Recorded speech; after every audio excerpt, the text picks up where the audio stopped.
एक छोटे से गांव में रहता था रमेश, एक साधारण किसी 10 साल का लड़का। रमेश का परिवार बहुत गरीब था। उसके पिता एक मजदूर थे और माँ घरों में बर्तन साफ करती थी। रमेश को पढ़ाई में बहुत रुचि थी, लेकिन घर की हालत ऐसी थी कि स्कूल के बाद उसे चाय की दुकान पर काम करना पड़ता था।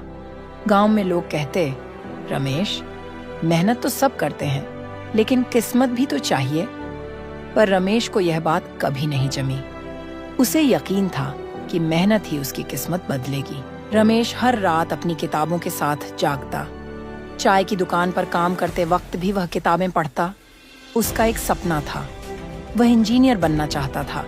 गांव में कोई कोचिंग क्लास नहीं थी और इंटरनेट का तो नामो निशान नहीं था, लेकिन रमेश ने हार नहीं मानी।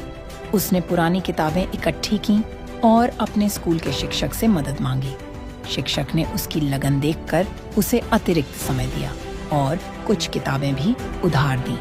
12वीं कक्षा की बोर्ड परीक्षा में रमेश ने पूरे गांव में टॉप किया, लेकिन इंजीनियरिंग कॉलेज में दाखिला लेने के लिए पैसों की जरूरत थी और प्रवेश परीक्षा जेईई की तैयारी के लिए कोचिंग की।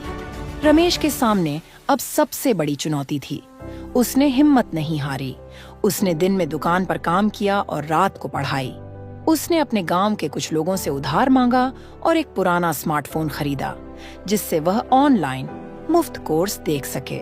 2 साल तक रमेश ने दिन रात मेहनत की। वह सुबह 4 बजे उठता, पढ़ाई करता, फिर दुकान पर काम करने जाता। कई बार वह थककर चूर हो जाता और मन में शक उठता कि क्या यह सब व्यर्थ तो नहीं। लेकिन हर बार वह खुद को याद दिलाता, मेहनत का जादू कभी खाली नहीं जाता।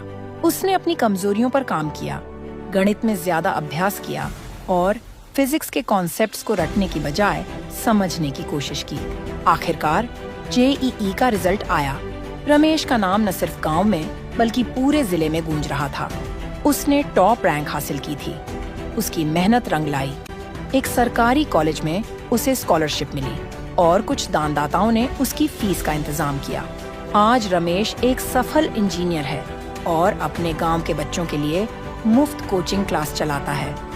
वह बच्चों को बताता है, सपने बड़े हों या छोटे, मेहनत और लगन से कुछ भी असंभव नहीं।